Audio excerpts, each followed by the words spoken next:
Congratulations, very impressive victory for you tonight. I know you were confident going in and you're confident in your skills, but I mean, did you see it playing out that, I want to say easily, as it did for you tonight? The harder I train, the easier the fight seemed to go for me. I didn't see it playing out that way, but I always knew it could play out that way. And I worked hard and it ended up going in my favor. You've had an impressive rise to the top, but it's funny. I feel like you've kind of been in the background a little bit, maybe under the radar. Do you feel like maybe that changed this week? I mean, being the main event, being on this big stage, getting a result like that, do you feel, I know it's still soon afterwards, but have you gotten to feel that maybe that respect level is changing a little bit? I do.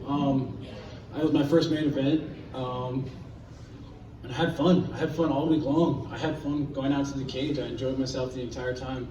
When I'm an old man, I can talk to my grandkids about that time in Boston. It was everything I could have ever imagined or dreamed of, and it all came to fruition better than any dream I've ever had about it.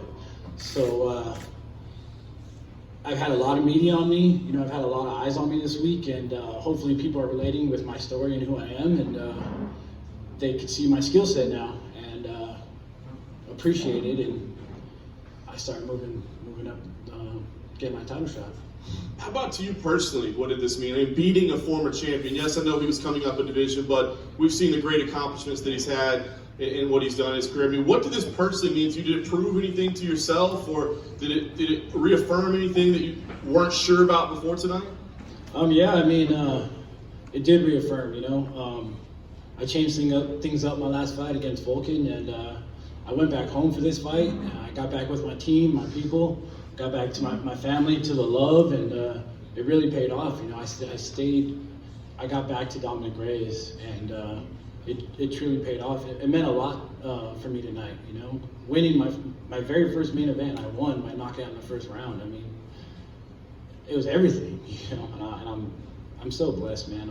I'm just grateful. Lastly for me, I mean, you were sitting here, so you heard Dana kind of non-committal. I mean, that's not atypical of a fight night. He doesn't like to matchmake, but what do you think? I mean, you called out Jon right there. I mean, do you feel like, hey, this isn't a debate, I am the rightful #1 contender, or do we need to wait till UFC 244 and see what happens there? I mean, how do you see the title picture, and do you feel like you're the clear-cut guy, or is there still a case to be made? I do feel I'm the clear-cut guy. The only thing in my mind would be, Jon maybe trying to go up to heavyweight. And if he wants to go up to heavyweight, then let's have an interim title, I don't know what Anthony Smith is doing, but I feel like that'd be a great fight for the interim belt. But honestly, I want to fight Jon. My whole career, I'm doing this to be the best in the world. I want to be the champion. I'm not here to just keep fighting guys. So I've beaten 2 title challengers, now a champion. Now there's another champion I want to beat. Like, natural progression. I'm number 4 in the world. The 2 guys ahead of me already got a shot, so I feel it's my turn. What if Johnny Walker does a cartwheel off the cage and just knocks somebody out? Good for him.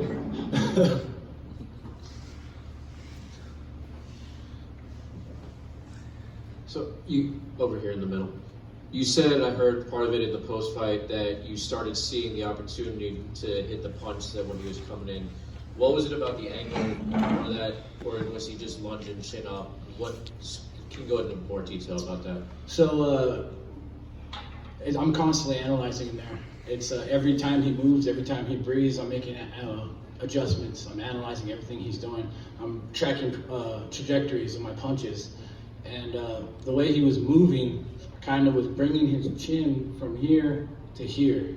And that little movement was lining up for me. I was like, okay, next time he moves a little bit, right there, I'm firing. I'm gonna fire.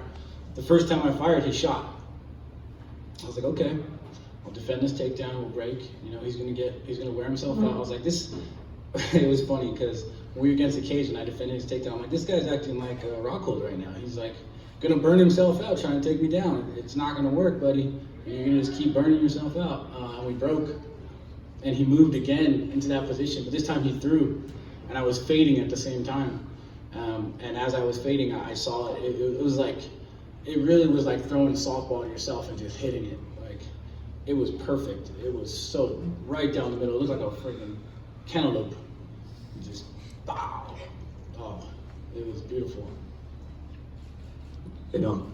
There's been a lot of tough fighters that have sat up at a press conference like you, and they said, I'm going to be the next one to fight Jon Jones. I guess for people that maybe aren't convinced still, what is it about you? What would go differently? Like, what kind of performance would you put on that would be different than all these other guys against Jones? I'd go out there and fight with all my heart. I'd fight with all my soul. I mean, this is a once-in-a-lifetime opportunity, and I'm not going to squander it. You know, I'm gonna fight till the end. Like, I've worked my whole life for this. I'm not just going to go out there and not go for it. Like, I'm gonna go out there and go for it. I'm gonna do everything I can. I'm gonna be in his face. I got these hands. These people don't got hands like I got.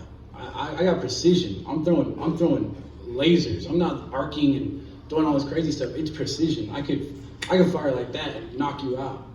So, and I'm bringing all that. You know, I'm bringing pressures. I'm pulling. I could strike one forward and backward.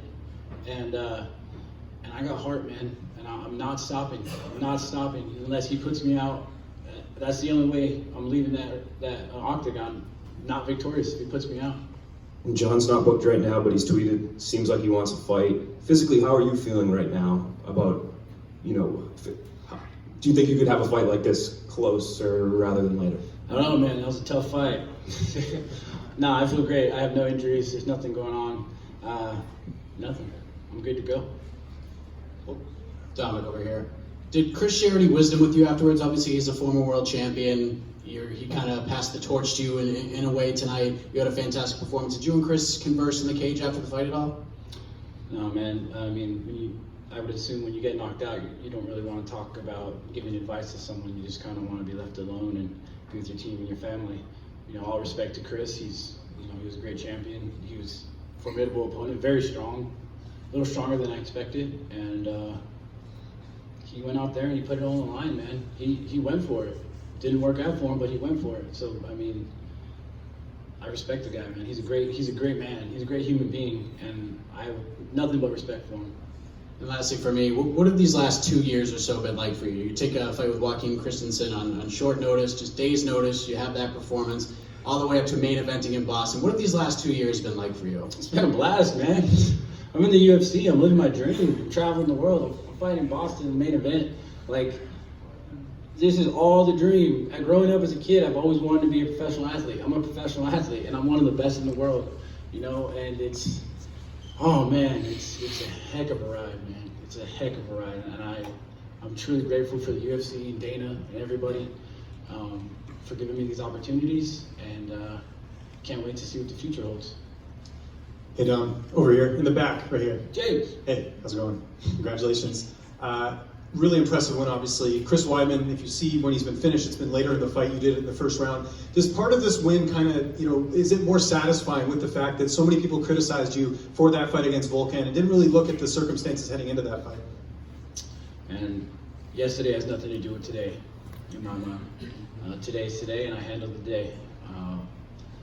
It was extremely satisfying to get a first round knockout. That's really all there is to it. And you talked about a potential fight with Anthony Smith if it was for a title. If Jon fights someone else at light heavyweight, would you be willing to still fight him just to keep active in case you're waiting on the sidelines for a while? Well, there's no one else to fight him. I mean, I'm number 4. 2 and 3 already fought him. I'm next.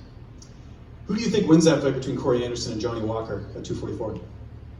I don't know. We'll see. Maybe. Last question I have to ask, just because the style. Are you stealing some style here from the Schmo? You got the glasses and the purple blazer like the Schmo does tonight. I don't know, man. All week me and the Schmoes seem to have matched. I don't know how that happened, but great minds think alike, I guess. Over here, Dom, great fight. A couple of us ran into your folks after the weigh-ins yesterday. How important was it to you to have them here and have they come to your fights before? My parents come to all my fights, except for Chile. My mom couldn't make it because I couldn't afford to buy her ticket. But it's everything, man. Having mom and dad there it's your backbone. I have 2 of my brothers walking out with me. You know, it's family's everything for me, and it gives me all my strength and all my power. That and God, and I'm invincible when I'm in there, when I'm with my people. Yeah, they seem to have a really upbeat attitude and really happy and positive, and it seems like you have that as well. Looks like you come by that naturally. Yeah, it's I was raised, you know, where love conquers all. You know, you get more with honey than you do with vinegar. You know, when people will prod at you and mess with you to try to get you to feel like them, and just be happy. let your positive attitude radiate out, and give other people a smile, because you don't know how their days are going. Very wise words. Thank you for that. Thank you. Dominic, back here. You talked about your precision, your speed, your accuracy, but you've talked a lot about your analytical work inside the octagon. Do you think that's what separates you from the rest of the light heavyweights in the division? Well, I would like to say yes, but I don't know how everybody else's mind works. Me personally, I was an IT professional. I have a degree in information systems. I don't believe anybody else on the roster has that degree. And it's extremely difficult to obtain.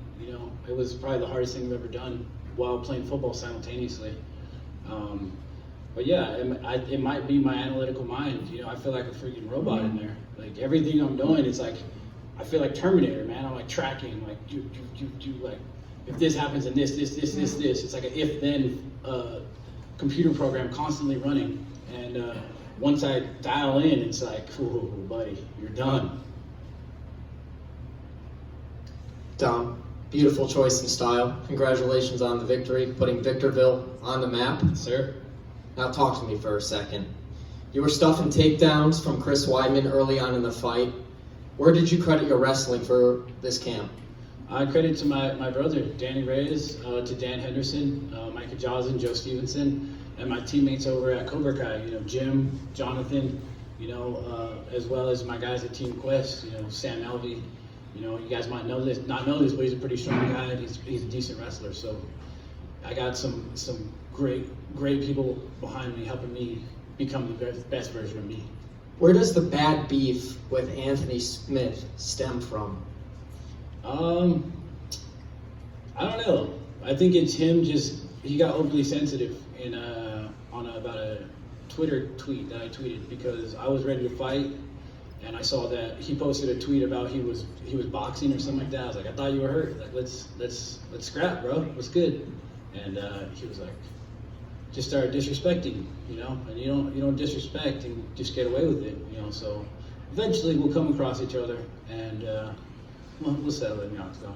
And lastly, the boss man, you were sitting right here, the boss man said he wanted the Yair Rodriguez, Jeremy Stevens to be the main card. He regretted that decision. He was non-committal to give you the title shot. We're going to assume that he's waiting for the winner of the Johnny Walker-Corey Anderson fight, maybe Lionheart Smith.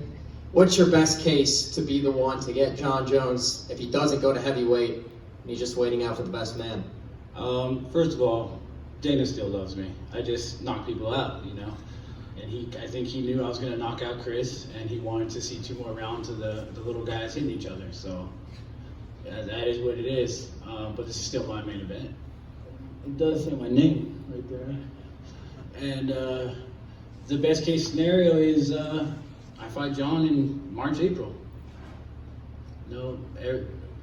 Corey and Johnny fight. They do their thing. If Johnny wins, then I don't know, maybe he fights someone else. That's only 3 for him or 4 for him. I have 6. 3 versus 6. And if Corey wins, I don't know. We'll figure it out. I think that's what Dana's thinking. We'll figure out what happens. And but I'm the baddest dude right now. Nice glasses. No, I'm here in the front. Every superstar had that first moment where they just wowed over the crowd, the masses, and then suddenly they have all these fans and they get that, star. Do you feel like this moment today is that moment for you? I do. My first main event, I got knocked out Chris Weidman. Chris Weidman. That's a huge accomplishment. But we'll see, man. The internet's finicky. People are finicky. We'll see how it goes. Well, speaking of that, perfect lead to my next question. Obviously, with all the fans, also the higher profile you are, the more haters you're going to get. You know what they're going to say. They're going to say, oh, yeah, he beat a middleweight, or he beat a guy that just lost 5 out of 6. Weidman doesn't have a chin. He doesn't even hit that hard, blah, blah, blah. What do you say to those guys? I'm assuming Twitter's probably already got them. What do you say to those guys? Haters going to hate, man. Haters going to hate. Okay. Thank you. Thanks, guys. All right, guys.